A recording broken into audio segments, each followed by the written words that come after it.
The Battle of Königsberg, also known as the Königsberg Offensive, was one of the last operations of the East Prussian Offensive during World War II. In 4 days of violent urban warfare, Soviet forces of the 1st Baltic Front and the 3rd Belorussian Front captured the city of Königsberg, now Kaliningrad, Russia. The siege started in late January 1945 when the Soviets initially surrounded the city. There was heavy fighting for the overland connection between Königsberg and the port of Pillau, but by March 1945 Königsberg was hundreds of kilometers behind the main front line. The battle finished when the German garrison surrendered to the Soviets on the 9th of April after a 3-day assault made the position untenable. Beginning, the East Prussian Offensive was planned by the Soviet-State to prevent flank attacks on the armies rushing towards Berlin. Indeed, East Prussia held numerous troops that could be used for this.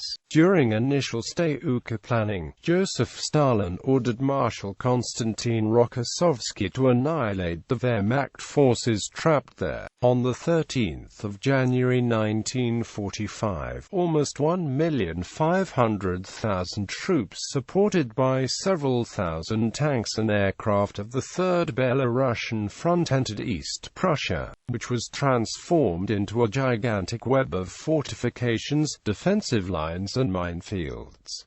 At first, the offensive was almost a failure. Red Army troops only advanced 1.5 kilometers the first day, through only 3 defensive lines. In 5 days, taking heavy losses, Soviet troops advanced only 20 kilometers, but were still unable to break through German lines into the open. Nevertheless, after quickly overcoming the initial difficulties, the Soviet advance gathered steam, and on the 24th of January Soviet advance forces reached the shores of the Vistula Lagoon, cutting off the German forces in East Prussia from a direct connection with Germany, forcing the Germans to supply the surrounded forces by sea. This operation was accomplished by the 1st Baltic Front under the command of General Hovhan Bagramyan, also known as Ivan Bagramyan. Encirclement. On the 25th of January 1945, in a tacit acknowledgement that German forces in East Prussia and the Courland Pocket were far behind the new front line, Hitler renamed 3 army groups. Army Group North became Army Group Courland, Army Group Center became Army Group North, and Army Group A became Army Group Center. Those forces, now redesignated as Army Group North, were compressed by further Soviet attacks into 3 pockets, one around Königsberg, one on the adjacent Sambia Peninsula, and one on the coast of the Frischeshafen to the southwest. By late January 1945, the 3rd Belorussian Front had surrounded Königsberg on the landward side, severing the road down the Samland Peninsula to the port of Pillau, and trapping the 3rd Panzer Army and approximately 200,000 civilians in the city. The civilian provisions were so meager that civilians were faced with 3 bleak alternatives: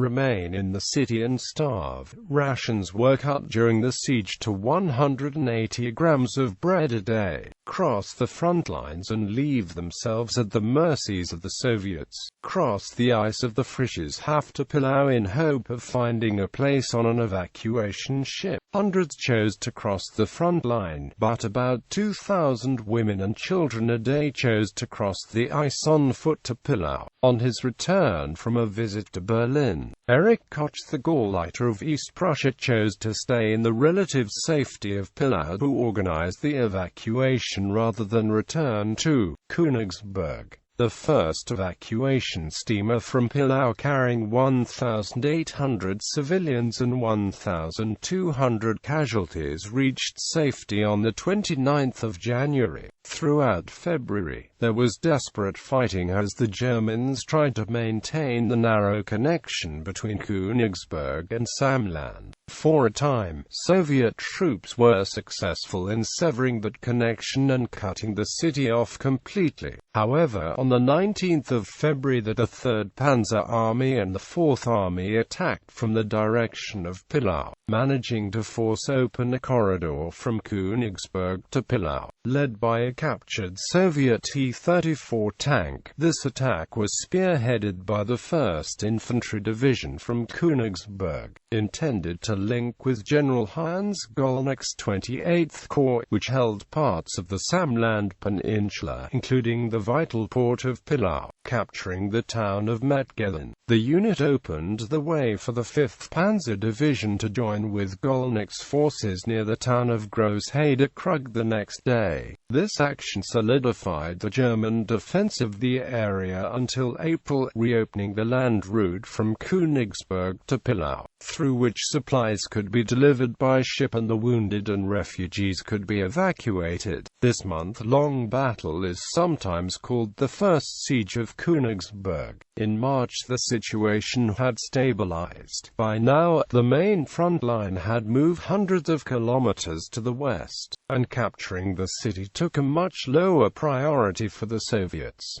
Even so, the garrison was intact and showed no signs of surrender. Eventually the Soviet command decided to capture the city by assault rather than a siege. Preparation. Assaulting Königsberg was not to be an easy task. Garrisoned inside the city were 5 full-strength divisions, for a total of 130,000 troops, along with impressive defensive positions constructed in 1888 that included 15 forts interconnected by tunnels with integrated accommodations for the troops, and designed to withstand the bombardment of super guns being designed in the era following the Siege of Paris. The Germans still held a narrow land connection to the adjacent German pocket on the Samland Peninsula. The capture of the city required that this desperately defended link be severed. The German troops on the peninsula, the so-called Samland Group, could be expected to stage counter-attacks to prevent this from happening. Königsberg was, according to Winston Churchill, a modernized, heavily defended fortress.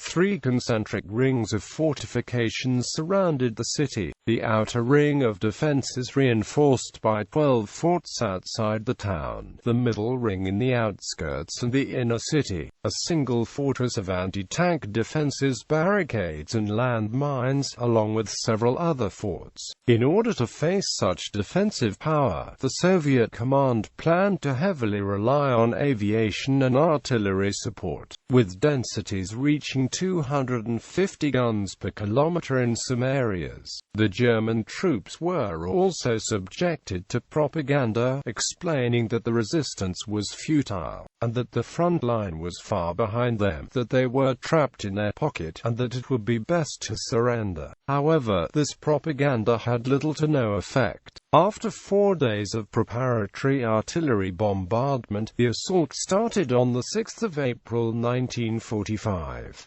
The assault was planned to be star-like. Troops would attack from many points around the perimeter and meet in the center of the city, compartmentalizing the remaining defenders into isolated groups incapable of mutual support.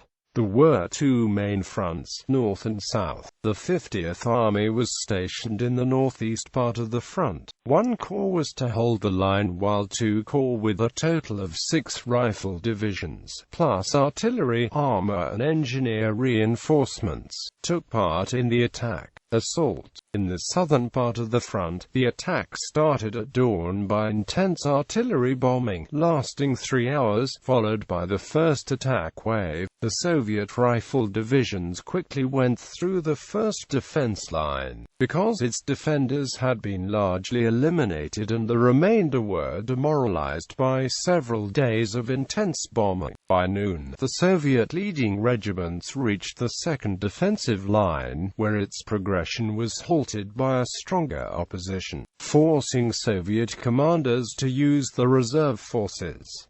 3 hours later, the second defense line was overrun in several places. An especially bitter fight raged in the vicinity of Fort 8, built at the end of the 19th century and modernized since the fort had thick walls, considerable firepower and was surrounded by deep moat. making a frontal assault almost impossible.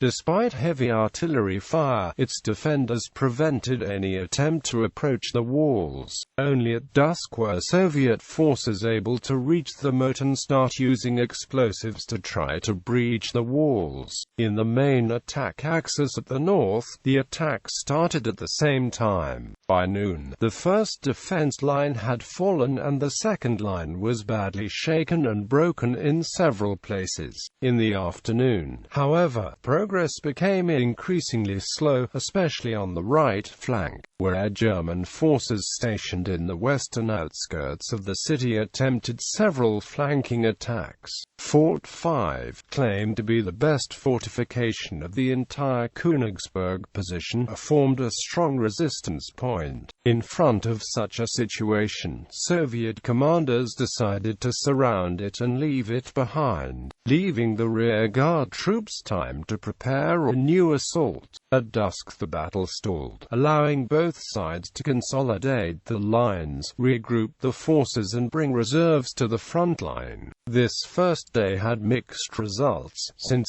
Soviet progress was not as good as expected. However, both city defenses and the defenders' morale were seriously shaken, and troops, including officers, began to surrender periodically. During this first day of assault, bad weather prevented the Soviet troops from using precision bombing with as much effect as they would have liked. Additionally, even fortified, the terrain conquered by the Soviet troops during this day was not so densely populated as the central city would be, reducing problems associated with urban warfare. During the night, the German troops attempted several counterattacks, using the last reserves. Despite the bitter engagements and heavy losses on both sides, the counterattacks were driven off. The worst part of the front was still the one facing the Samland group, where a dozen such counterattacks were attempted. The better weather conditions allowed the Red Army to make a profitable use of daylight precision bombing. Several hundred bombers belonging to 1st, 3rd and 15th Air Armies, supported with Baltic Fleet aviation, bombarded the downtown and the Samland group's bridgeheads.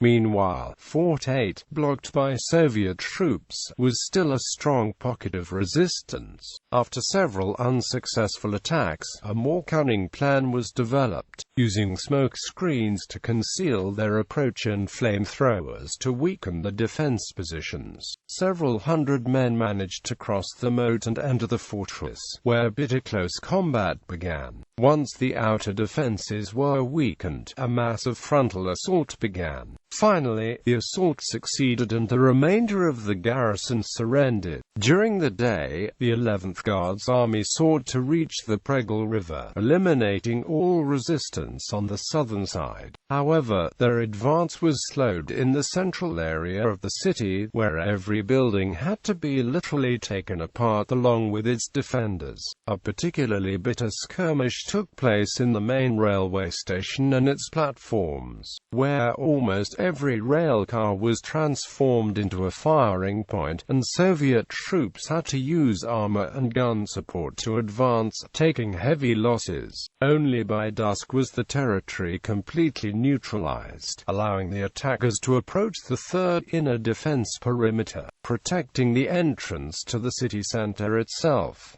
In the north, Fort 5 proved to be a strong pocket of resistance as well. Soviet sappers finally managed to place explosives at the base of the walls, breaching them and allowing for a direct assault. As with the assault on Fort 8, bitter close combat began in the fort, lasting all night and ceasing only in the morning when the last troops surrendered. At the end of the day, seeing that further resistance was pointless, General Otto Lasch radioed Adolf Hitler's headquarters and asked for permission to surrender. Hitler's answer was, "Fight to the last soldier." During the night, the Pregel was crossed by the 11th Guards Army, and despite enemy fire by dawn, a full bridgehead was established on the opposite bank. Continuing their advance northwards, they linked up with the northern troops, completing the encirclement and cutting off the Samland group from the city. In the afternoon, Marshal Alexander Vasilevsky once again asked the defenders to surrender. This offer was refused and the German forces attempted to break out of the encirclement, attacking both from the city centre and the Samland bridgehead. The latter managed to advance several kilometers before being stopped. Although another attack was prepared, the Germans' lack of air defenses allowed Soviet Ilyushin Il-2 ground attack aircraft to destroy a large number of troops. During this campaign, Soviet aviation generally proved very effective. By the end of the day, it was clear that any attempt by the Samland group to break out of the encirclement would be pointless. However, victory was nowhere near, as almost 40,000 men were garrisoned in the city centre, which was regularly subjected to heavy shelling. During the last day of the battle, the besieged German defenders were overwhelmed and the defense coordination fell apart. Having been comprehensively defeated, and in the realization that further resistance was futile, Otto Lasch decided on his own initiative to send emissaries to negotiate the surrender. At 1800, the emissaries arrived at the Soviet lines, and a delegation was sent to Lasch's bunker. Shortly before midnight, the surrender was acknowledged. Aftermath: almost 80% of the city was destroyed, first by the Royal Air Force in August 1944, and then by Soviet shelling in April 1945. Almost all German residents who remained at the end of the war, an estimated 200,000 out of the city's pre-war population of 316,000, were expelled from the city. During the operation, the main forces of German East Prussia Group were destroyed. Only the army detachment Samland remained, but was annihilated by the 25th of April. The operation itself was considered a major success for the Soviet army due to the comparatively low casualties suffered during the capture of the heavily armored stronghold. The capture was celebrated in Moscow with an artillery salvo by 324 cannons firing 24 shells each. A medal for the capture of Königsberg was established and 98 military units were named after the Königsberg operation. After the war, following the transfer of northern half of East Prussia to the Russian SFSR, Königsberg was renamed Kaliningrad, and was installed with predominantly Russian settlers from other areas of the Soviet Union. This area is now known as the Kaliningrad Oblast.